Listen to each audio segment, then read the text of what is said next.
नमस्कार सभी को। हाँ, आज हम बात करने वाले हैं नेचुरल कैलामिटीज़ के बारे में। प्राकृतिक आपदाएं, ठीक है। तो बहुत ही ऊपर ऊपर से मैं इसको समझाऊंगी, ज़्यादा डीप में नहीं जाना है, ठीक है। बहुत ऊपर ऊपर से कुछ कुछ चीज़ें हमें पता होनी चाहिए जिनसे क्वेश्चंस बन सकते हैं। उसके बाद हम मेन अपने एमसीक्यूज करेंगे। तो एक बार देख लेते हैं जो चीज़ें बिल्कुल समझ नहीं आ रही हैं, क्योंकि नोट्स में समझ कम आता है जब तक आप उसको वर्बली सुन ना लो, ठीक है ना। तो इसीलिए मैंने ये वीडियो बनाई है सिर्फ मेरा, क्योंकि मैंने पूछा इसीलिए था आप लोगों से कि अगर आपको नहीं समझ आ रहा हो तो मैं समझाऊं, क्योंकि नोट्स में चीज़ें कम समझ में आती हैं जब तक कोई समझाने वाला ना हो। ओके, स्टार्ट करते हैं। सबसे पहले ये सारी चीज़ें आपको समझ आ गई होंगी जो भी लिखा हुआ है कि ये जो नेचुरल कैलामिटीज़ होती हैं ये एक अनडिज़ायरेबल अकरेंस है, ठीक है। जिसकी हमें डिज़ायर नहीं है, ऐसा अनडिज़ायर जिसकी हमें कोई चाह नहीं है, ऐसी अकरेंस है ये। और जो ऐसे फोर्सेस से होती है, ऐसे फोर्सेस होती हैं जो कि हमारे ह्यूमन कंट्रोल से, यानी कि हमारे कंट्रोल से बाहर होती हैं ऐसे फोर्सेस, ठीक है। कि जैसे अर्थ के अंदर कुछ ऐसा फोर्स हो गया, फोर्स उत्पन्न हुआ जिसकी वजह से अर्थक्वेक आ गया, ठीक है, सुनामी आ गई, कुछ कुछ फोर्सेस लगे जो हम नहीं, जिनमें हमारा कोई हाथ नहीं है, जो हम जिसमें हमारा कंट्रोल नहीं है, तो ऐसे फोर्सेस, ठीक है। स्ट्राइक्स विद लिटिल और नो वार्निंग, जिसमें हमें कोई वार्निंग नहीं मिलती है, ठीक है, ऐसे फोर्सेस, ऐसे अकरेंस। तो ये चीज़ें causing serious disruption of life and property, जो कि बहुत सीरियस थ्रेट है हमारे लिए, ठीक है, ऐसे हजार्ड्स और लाइफ एंड प्रॉपर्टी को बिल्कुल डिस्ट्रॉय कर देते हैं, राइट। नेक्स्ट है आपके टाइप्स ऑफ डिजास्टर्स। दो तरीके के हमें नेचुरल पढ़ना है, मैन मेड भी होते हैं। तो नेचुरल में ये, मैन मेड में जैसे न्यूक्लियर एक्सप्लोजन्स हो गए, है ना। अब इसमें तो हमारा हाथ है कि हमने कोई गैस ऐसी अपनी केयरलेसनेस दिखाई, वहां पर गैस ऐसे ही छोड़ दी, है ना, गैस मतलब खुली छोड़ दी, and all these things. Mining activities जो हम करते हैं, पल्यूशन जो क्रिएट होता है हमारी डिफॉरेस्टेशन, एंड हमारे बहुत एक्टिविटीज़ हैं फॉरेस्टेशन नहीं करने की वजह से। ये सारी चीज़ें मैनमेड हैं, नेचुरल हमें पढ़नी है तो नेचुरल के बारे में पढ़ेंगे। इम्पॉर्टेंट चीज़ जो यहाँ आ जाती है वो कुछ ये है कि स्टैब्लिशमेंट हुई थी इन इन चीज़ों की। क्या है? National institute of disaster management, earth summit हुआ था एक, देखिए ये हुआ था, नेशनल इंस्टीट्यूट बना था डिजास्टर मैनेजमेंट के लिए, ठीक है। एक अर्थ समिट हुई थी, कहाँ पे? ब्राज़ील में हुई थी, एट रियो डी जेनेरो, ठीक है, ब्राज़ील में है। जो इम्पोर्टेंट है, ये सब पता है कैसे आता है? ये सब आता है कि consider the following statements, and फिर कोड्स दे दिए जाते हैं आपको कि now tick the correct answer, है ना, उसमें से tick the correct options, how many options are correct among those. तो वो वाली चीज़ें आ जाती हैं। तो वो एक हुई थी, वर्ल्ड कॉन्फ्रेंस हुई थी डिजास्टर मैनेजमेंट पर, ठीक है, जिसमें जो कि हुई थी मई 1994 में, जापान में हुई थी। कहाँ पे? योकोहामा में, ठीक है। तो यहाँ पे कुछ कुछ स्ट्रैटेजीज अपनाई गई जिससे हम डिजास्टर्स को कंट्रोल कर सकते हैं, ठीक है। ये क्या है? Areas that are more prone to natural hazards, ऐसे एरियाज जिसमें नेचुरल हजार्ड्स ज़्यादा होते हैं, वो ज़्यादा ज़्यादा जल्दी चपेट में आ जाते हैं उन डिजास्टर्स के, ठीक है। यही नेचुरल डिजास्टर का जो इशू है, ये जो है यूएन में एक जनरल असेंबली हुई थी 1989 में, ठीक है। यूएन में जनरल असेंबली हुई थी 1989 में, वहाँ पे इस इशू को रेज किया गया, उठाया गया, ये मुद्दा उठाया गया कि भाई इस पे बातचीत हो, इस पे फैसले लिए जाए कि कैसे करना है, और फिर ऐसे फॉर्मुलाइज इस इशू को करा भी गया, ठीक है। वहाँ पे स्ट्रैटेजीज कुछ अपनाई गई, और जो स्ट्रैटेजी अपनाई गई वो योकोहामा स्ट्रैटेजी थी, ठीक है, and plan of action for a safer world. तो योकोहामा स्ट्रैटेजी में क्या था? यही सब कि मिटिगेशन प्रोसेस कैसे करना है, कंट्रोल कैसे करना है, ठीक है, ये सारी चीज़ें हमने अपनाई उस, कहाँ पे? उस जो अपनी दिस यूएन जनरल असेंबली हुई थी उसमें ये इशू रेस किया गया, ठीक है। देखिए समझिए, यूएन जनरल असेंबली में ये इशू रेस किया गया, मुद्दा उठाया गया। इस मुद्दे को शांति कब मिली, यानी कि इस मुद्दे पर एक स्ट्रैटेजी टाइप कब अपनाई गई? वो हुई जापान में, योकोहामा में, जब ये हमने वर्ल्ड कॉन्फ्रेंस करी, ठीक है, डिजास्टर मैनेजमेंट पे 1994 में। तो इस पर योकोहामा, यहाँ पर योकोहामा स्ट्रैटेजी को अपनाया गया। तो ये चीज़ आपको याद रखनी है। चलिए नेक्स्ट बढ़ते हैं आगे। क्या है ये? वही चीज़ है, ये वही चीज़ है कि वर्ल्ड कॉन्फ्रेंस हुई थी नेचुरल डिजास्टर पे, ठीक है, या फिर ये ऐसा क्वेश्चन आ जाएगा वर्ल्ड कॉन्फ्रेंस हुई थी डिजास्टर मैनेजमेंट पे, या आ जाएगी वर्ल्ड कॉन्फ्रेंस हुई थी नेचुरल डिजास्टर रिडक्शन पे। तो कुछ भी आ सकता है, उसमें कंफ्यूज नहीं होना है। कहाँ पे? योकोहामा में 23 से 27 मई 1994 में, right. Okay fine. Acknowledged impact of natural disasters, ठीक है, नेचुरल डिजास्टर्स के इम्पैक्ट को एक्नॉलेज किया गया वहाँ पर।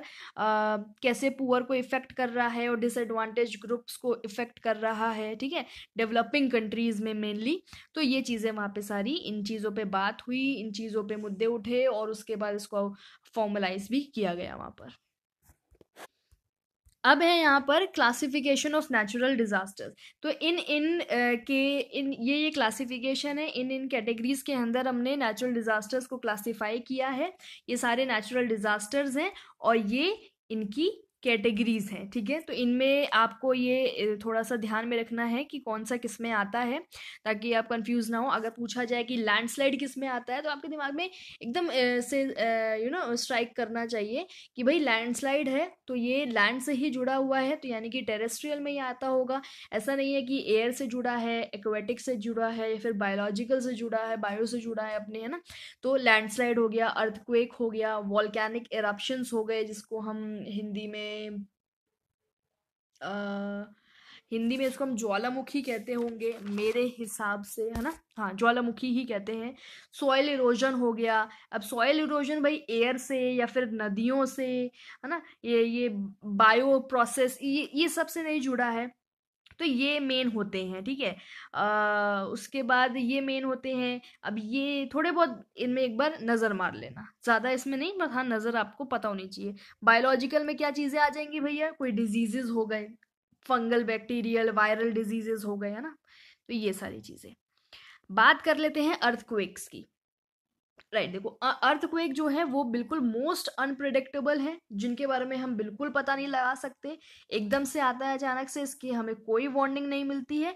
एक इंसान, एक डॉगी जिसे हम शायद है ना, तो वो पता लगा सकता है भाई बस, और वो और तो कोई साइंटिस्ट वाइंटिस्ट करते होंगे, बट मतलब मोस्ट अनप्रिडिक्टेबल, हाईली डिस्ट्रक्टिव, एकदम बहुत ज़्यादा डिस्ट्रक्शन कॉज करता है। सारे डिजास्टर्स में से, सारी प्राकृतिक आपदाओं में से सबसे ज़्यादा अर्थक्वेक डिवास्टेटिंग होता है।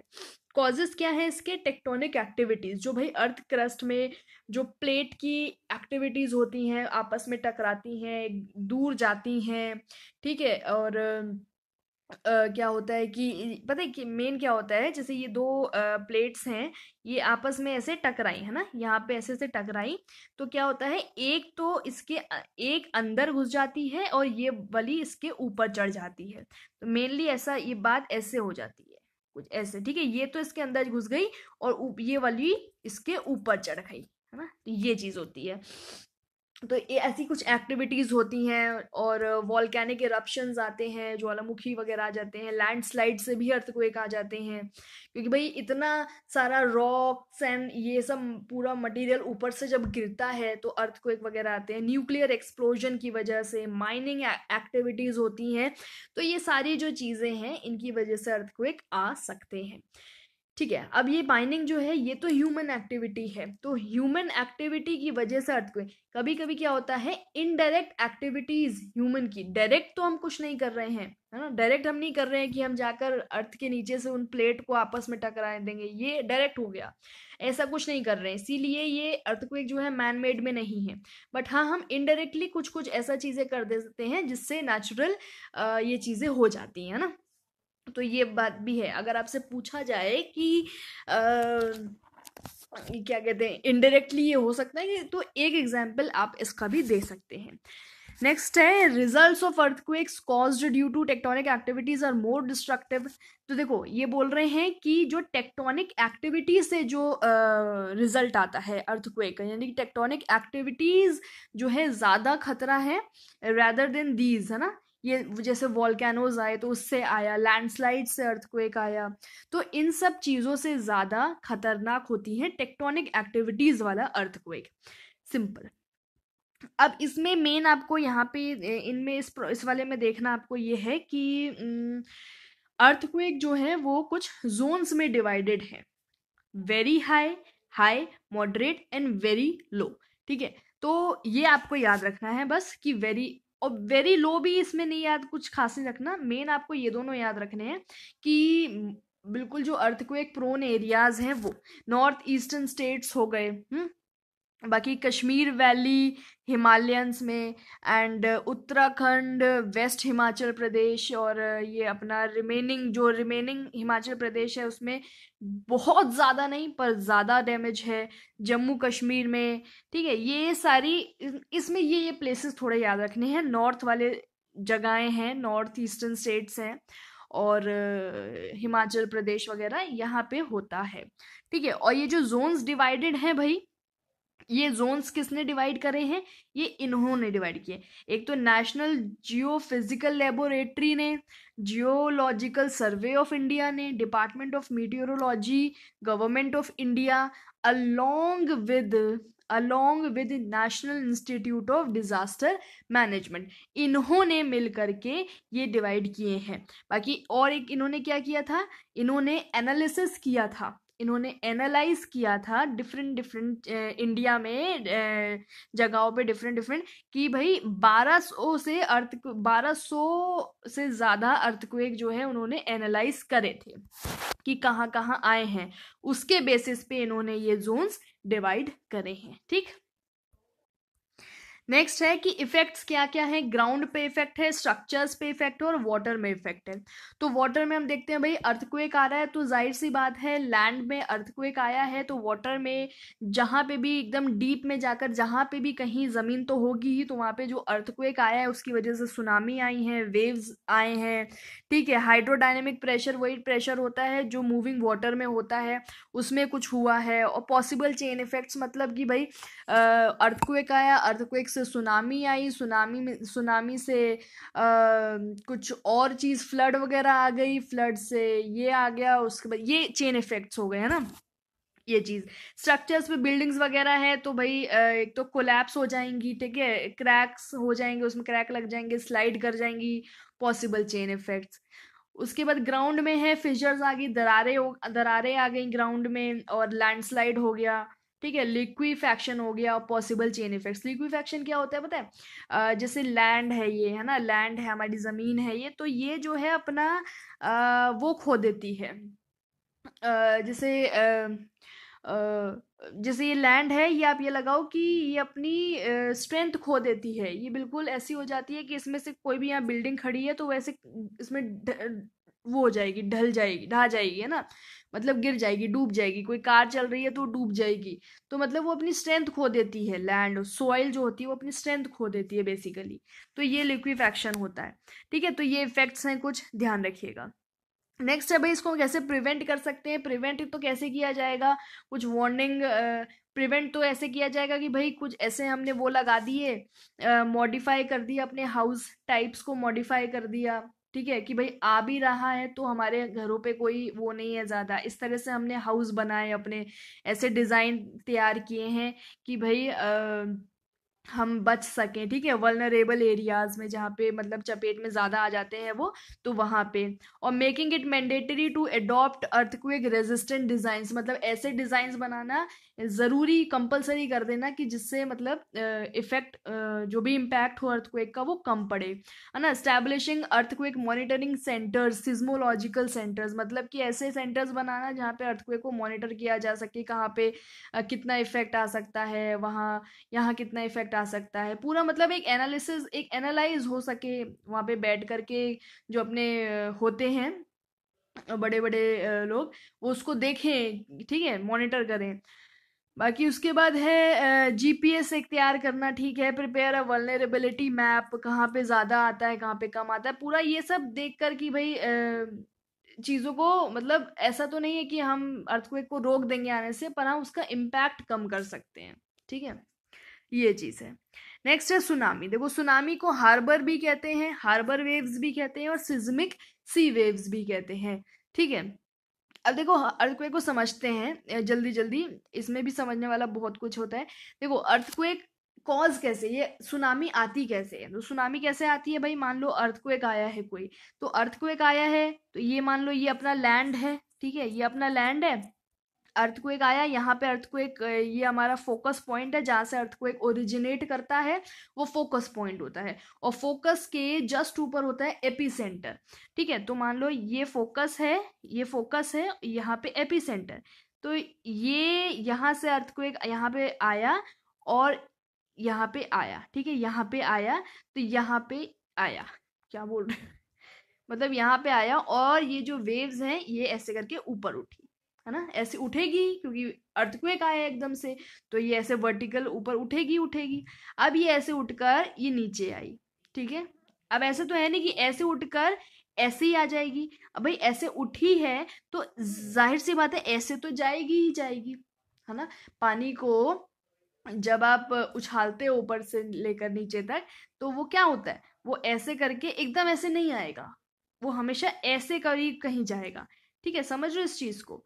हाँ तो रुको, तो यहाँ से ऐसे अर्थक्वेक आया और ये वेव ऊपर गई, अब ये वेव नीचे आई, अब इस पे लग रही है विंड, ठीक है, इस पे विंड इफेक्ट आता है, तो ऐसे करके ये नीचे की ओर जाती है, फिर ये ऐसे ऊपर जाती है, फिर विंड लगता है, विंड का इफेक्ट आया है, फिर ये ऊपर से फिर ये नीचे आती है।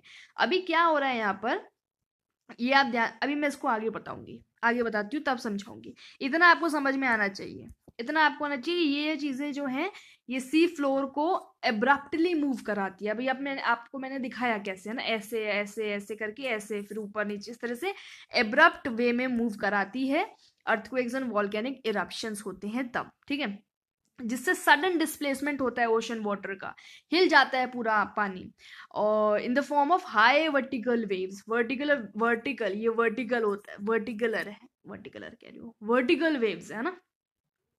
अच्छा, अब देखो क्या कह रहा है, अब आपको एक चीज याद रखनी है कि जो सिंपल सी बात है, ये तो डीप है ना, ये डीप पोर्शन है, इतना आपको समझाती हूँ मैं। जैसे आप कहीं जाते हो नहाने वाने, है ना, गंगा में, गंगा जी में, तो क्या होता है, पानी है, ये पानी है पूरा, और ये सीढ़ियां होती हैं, है ना, ये सीढ़ियां होती हैं, ऐसे सीढ़ियां होती हैं, राइट, ओके। तो हम क्या कहते हैं, बीच में मत जाओ, यहीं यहीं पे नहाओ, बीच में मत जाओ क्योंकि पानी गहरा है बीच में, कहते हैं ना। तो मतलब ये डीप पोर्शन है और ये शैलो पोर्शन है, यानी कि यहाँ पानी कम है, जमीन आ गई है, यहाँ पानी कम है, शैलो है, और ये डीप है, ठीक है, ठीक है। अब मैं बार बार समझाऊंगी नहीं, शैलो और डीप, है ना, इतना मैंने आपको बताया। अब ये बोल रहे हैं कि ये यहाँ पे डीप पोर्शन में क्या होता है, डीप पोर्शन में क्या होता है, जो पानी का इम्पैक्ट है वो कम रहता है और शैलो में ज्यादा आता है, और स्पीड भी शैलो में, शैलो पे आते आते, यहाँ पे आते आते स्पीड भी काफी ज्यादा हो जाती है, ठीक है। यहाँ पे शैलो पे, ये कोस्टल है साइड है, शैलो है, कोस्टल साइड है ना, यहाँ पे कोस्टल एरियाज है ये, तो कोस्टल एरियाज में स्पीड जो है ज्यादा हो जाती है और यहाँ पे कम रहती है, इम्पैक्ट भी यहाँ डीप में कम रहेगा और शैलो में ज्यादा रहेगा। मैंने अभी आपको यहाँ ऊपर समझाया, जैसे यहाँ पे एपिसेंटर हिट किया और ऐसे आया, फिर ये ऐसे आया, फिर ये ऐसे आया, फिर ये ऐसे, अभी क्या हो रहा है ना कि जब ये नीचे जा रहा है तो इसको पूरा पानी मिल रहा है आराम से, पूरी जगह मिल रही है, तो कितना भी फैल के ऐसे जा सकता है आराम से, फिर है ना, फिर ये कितना भी फैल के आराम से जा सकता है। तो इसीलिए यहाँ कहते हैं कि आराम आराम से ये जो हो रहा है पूरी जगह ले रहा है, ठीक है, पूरी जगह आराम से ले रहा है, तो यहाँ इम्पैक्ट भी कम है और स्पीड भी कम है। अभी यहाँ आते आते क्या होता है, देखो यहाँ ऐसे ऐसे आ रहा है, ऐसे ऐसे आ रहा है, ऐसे ऐसे आ रहा है, ऐसे ऐसे आ रहा है, अब यहाँ आते आते क्या हुआ, पानी भी कम हो गया, पानी भी कम हो गया इस साइड पर, तो यहाँ पे अब खुल के ये आराम से ऐसे नहीं जा पा रहा है, नहीं जा पा रहा ना, पानी कम हो गया, इसको इसी पोर्शन में करना पड़ेगा अपने आप को एडजस्ट, तो ऐसे करके इसी पोर्शन में करना पड़ेगा, तो ये यहाँ नीचे कम जा करके ऊपर ज्यादा जाएगा, तेजी से ऊपर ज्यादा जाएगा, समझ रहे हो इस चीज को। तो इसीलिए शैलो साइड पर पानी का जो भाव वो है, वो इम्पैक्ट ज्यादा है, ठीक है, इसीलिए कोस्टल एरियाज में तबाही ज्यादा मच जाती है, क्योंकि वहाँ लोग भी रहते हैं, और लोग भी रहते हैं और वेव्स भी काफी ज्यादा ऊंची ऊंची जा रही हैं और काफी स्पीड में जा रही हैं, तो कोस्टल एरियाज में तो इफेक्ट पड़ेगा ही पड़ेगा, ये आपको याद रखना है। कि speed of waves in the ocean depends upon the depth of water, जो मैंने समझाया कि पानी यहाँ गहरा है और यहाँ शैलो है, ठीक है। मोर इन शैलो वाटर, या यहाँ ज्यादा होती है, देन इन डीप में कम होती है। एज अ रिजल्ट, जिसकी वजह से इम्पैक्ट जो है कोस्ट की तरफ ज्यादा है, यहाँ इम्पैक्ट ज्यादा है, और लेस ओवर द ओशन, यहाँ कम है। समझ गए? Shallow water waves, large scale destructions are caused, high reach 15 metre या उससे भी ज्यादा जो है ये सुनामी जा सकती है, ठीक है। इतना आपको समझ में आ गया, आई होप। ज्यादा आपको ज्यादा नहीं घुसना है, बस हाँ ये आपको समझना जरूरी था। चलो, अब मिटिगेशन की बात हो रही है। अभी देखो हमारे अंदर, हमारी कैपेसिटी के बाहर है इसको कि हम वो कर सके, रोक सके इसको, पर हाँ इसके जो डैमेज को हम कर सकते हैं, ठीक है।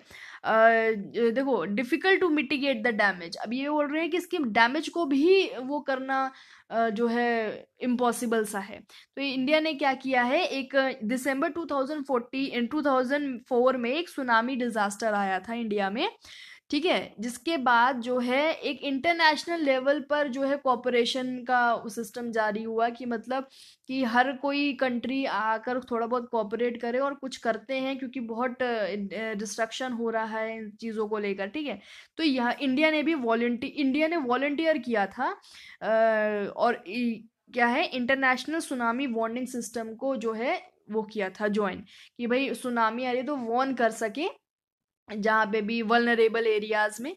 तो ये सारी चीजें थी, तो इतना आप जानेंगे बस। ट्रॉपिकल साइक्लोन की बात होती है, इसको ज्यादा डीप में इसको भी नहीं समझना है, पर हाँ ट्रॉपिकल साइक्लोन को हरिकेन और टाइफून दोनों के नाम से जानते हैं, और अलग अलग जगहों पे जानते हैं। तो अगर आपको लिखना है तो लिख लीजिए कि जैसे ये ट्रॉपिकल साइक्लोन है तो इसको जो है साउथ पैसिफिक ओशन में है ना, tropical cyclone south Pacific ocean यहाँ, और साउथ पैसिफिक ओशन और इंडियन ओशन में इसको ट्रॉपिकल साइक्लोन कहा जाता है, ठीक है। और हरिकेन कहा जाता है आपको ईस्टर्न नॉर्थ पैसिफिक ओशन में, ईस्टर्न नॉर्थ पैसिफिक ओशन में इसको हरिकेन कहा जाता है, और अटलांटिक ओशन में भी, अटलांटिक ओशन में भी इसको हरिकेन कहा जाता है। टाइफून कहा जाता है इसको वेस्टर्न पैसिफिक ओशन में, ठीक है, वेस्टर्न पैसिफिक ओशन में। चलिए इतना आपने लिख लिया। अब देखते हैं क्या है, ये कहाँ पे होता है, कॉज कहाँ पे होता है, caused at low pressure centres, जहाँ पे लो प्रेशर है वहां पे ज्यादा होगा। देखो देखो, अब देखो ये जो एरिया, ये क्या बोल रहे हैं, कहाँ पे होता है, ट्रॉपिकल रीजन में होता है, between 30 degree north and 30 degree south latitudes. तो यहाँ इस एरिया में प्रेशर लो रहता है, ठीक है, प्रेशर लो रहता है, और ट्रॉपिकल रीजन है, यहाँ पे प्रेशर लो रहता है, लो प्रेशर है, यहाँ पे ट्रॉपिकल साइक्लोन्स होते हैं। सिंपल यार, ये बोल रहा है ये पे, ठीक है, कि आप बस ये बोलेंगे कि ट्रॉपिकल एरियाज में साइक्लोन होते हैं, वो लो प्रेशर एरिया होता है। लो प्रेशर एरिया क्यों होता है, कुछ पता है आपको?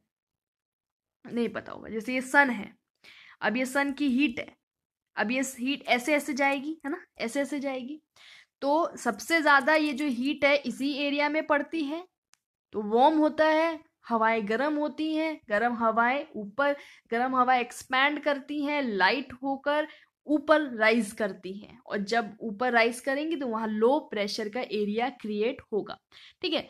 तो इसीलिए लो प्रेशर एरिया बोला जाता है। ओके, ठीक है, आपको ये सब नॉलेज के लिए याद रखना भी है, क्योंकि एयर वाले में हम ये चीज़ें भी पढ़ेंगे, तो इसीलिए ये सब चीज़ें आपको पता होनी चाहिए। तो लो प्रेशर सेंटर्स में ये होता है, और ये बहुत ज़रूरी है, ये भी याद रखिएगा, 30 डिग्री नॉर्थ से 30 degree south.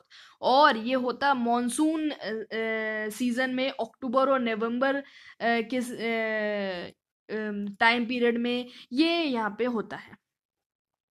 Okay, factors needed in the formation of tropical cyclone, जो फैक्टर्स की ज़रूरत होती है, तो लो प्रेशर की ज़रूरत है, वार्म और मॉइस्चर से भरी हुई एयर की ज़रूरत है, लेटेंट हीट की भी ज़रूरत होती है, और हाई वेलोसिटी की, बहुत तेज़ एकदम हाई वेलोसिटी विंड्स की ज़रूरत होती है, ठीक है। ओके, हॉरिजॉन्टली जो है साइक्लोन इतना इतना एक्सटेंड कर सकता है, हॉरिजॉन्टल इतना, हॉरिजॉन्टल इतना इतना जा सकता है, वर्टिकल इतना इतना जा सकता है, ये चीज़ है ना। अच्छा, अब ये फॉर्म कैसे होता है ये सब कुछ जानना, बिल्कुल मैं आपको एक उससे समझा दूंगी, इसको पढ़ने की ज़रूरत नहीं है इतना। आपको यहाँ पे जो चीज़ याद रखनी है वो ये है कि वाटर बॉडी में जब टेम्परेचर इतना हो जाता है या फिर इससे ज़्यादा हो जाता है, तब हमारा प्रोसेस स्टार्ट होता है ट्रॉपिकल साइक्लोन का। ठीक है, पहले आप इतना ये चीज़ याद रखेंगे। अच्छा, और एक चीज़ याद रखेंगे अब आप कि ये याद रखेंगे, ट्रॉपिकल साइक्लोन जो है वो ट्रॉपिकल रीजन में होता है, पर इक्वेटर ये 0 से 5 डिग्री के बीच में ट्रॉपिकल साइक्लोन्स डेवलप नहीं होते। क्यों? क्योंकि वहां पे कोरियोलिस इफेक्ट नहीं होता। सिंपल बात इतनी याद रखनी है, ज्यादा नहीं इसको डीप में जाना है। कोरियोलिस इफेक्ट एक ऐसा इफेक्ट होता है जो कि एक्सिस ऑफ रोटेशन के परपेंडिकुलर होता है। ठीक है, परपेंडिकुलर होता है, तो इक्वेटर पे कोरियोलिस इफेक्ट नहीं होता है, इसी वजह से वहां पर ट्रॉपिकल साइक्लोन्स भी नहीं होते हैं।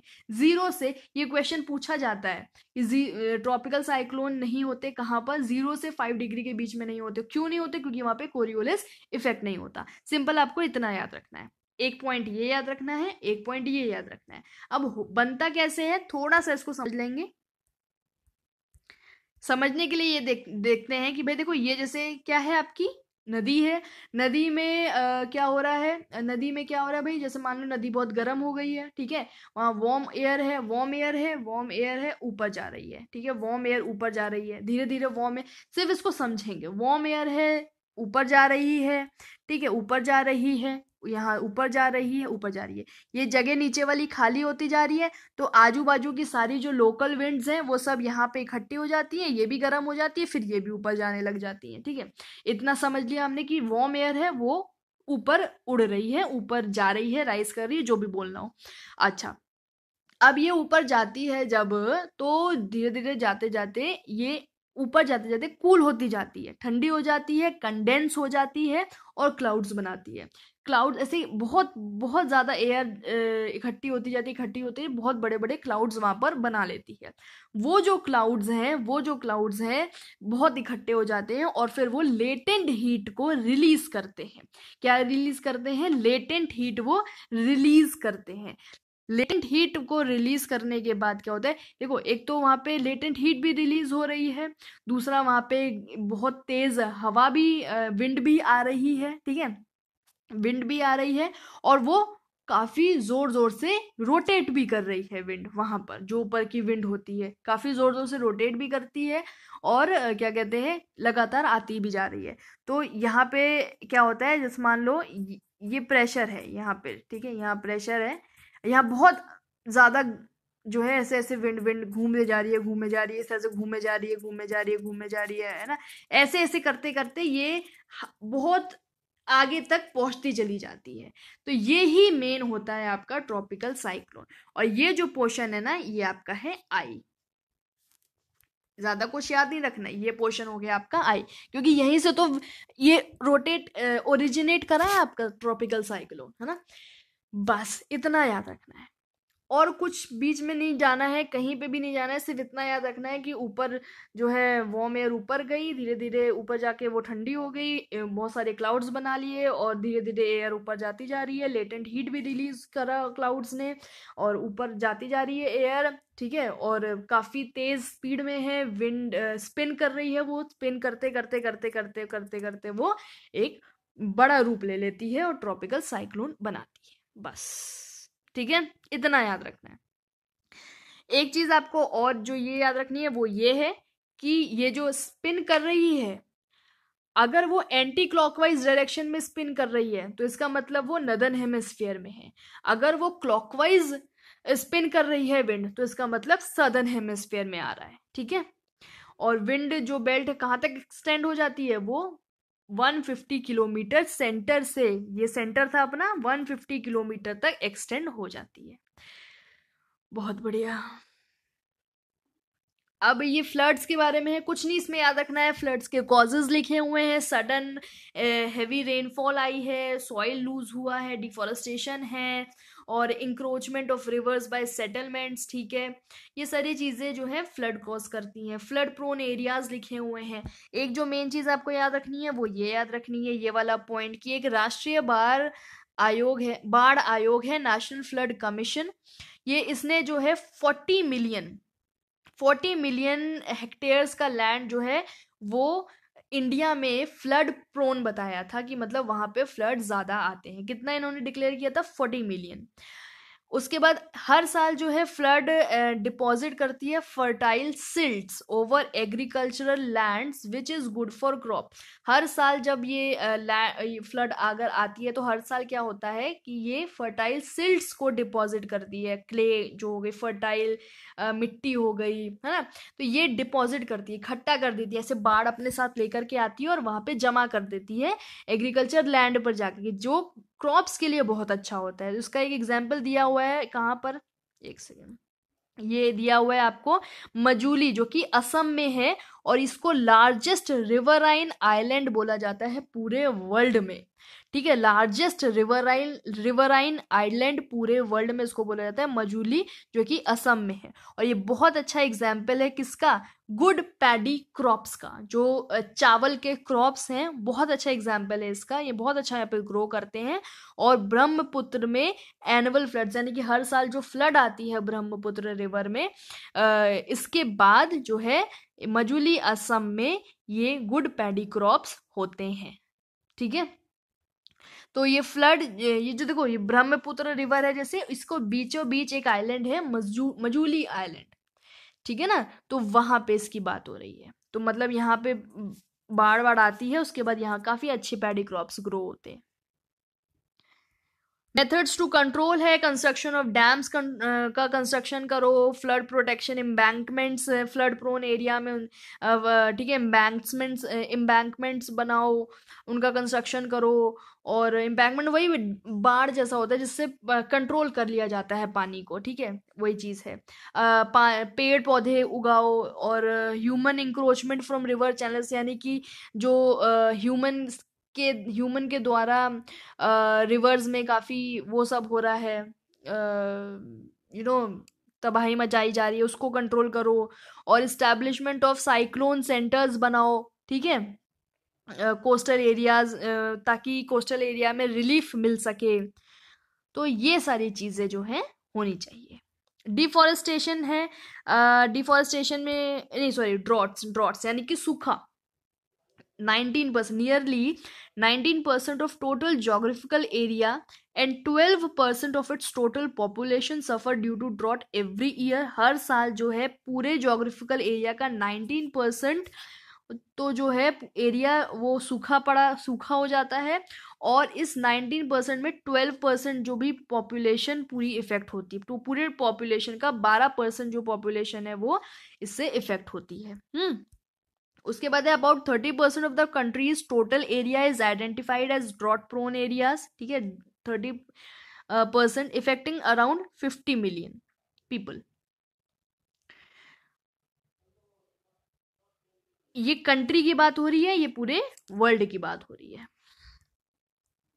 ये जानना बिल्कुल भी जरूरी नहीं है, इसको अपनी नॉलेज के लिए एक बार पढ़ लेना, अदरवाइज टाइप्स ऑफ ड्रॉट्स को करने की जरूरत नहीं है। एक्सट्रीम ये एरियाज दे रखे हैं नीचे वाले, तो just go through them, just go through एक बार, बस पढ़ने की जरूरत नहीं है इसको कुछ खास।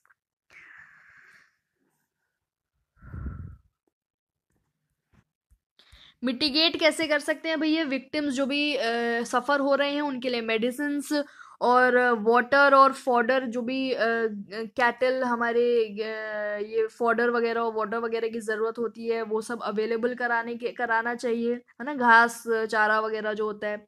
उसके बाद पीपल और उनकी जो लाइफ स्टॉक है उनको शिफ्ट करना एक सही सेफ जगह पर।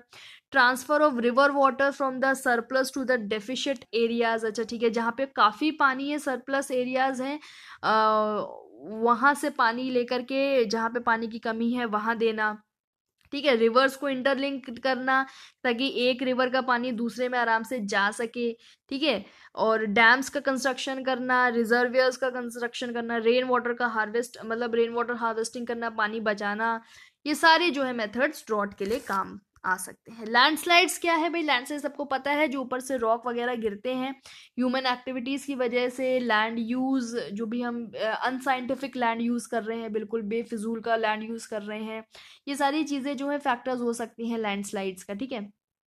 और ये एरियाज हैं, वल्नरेबल एरियाज हैं, ज़रा एक बार ध्यान देना इनको भी, ठीक है।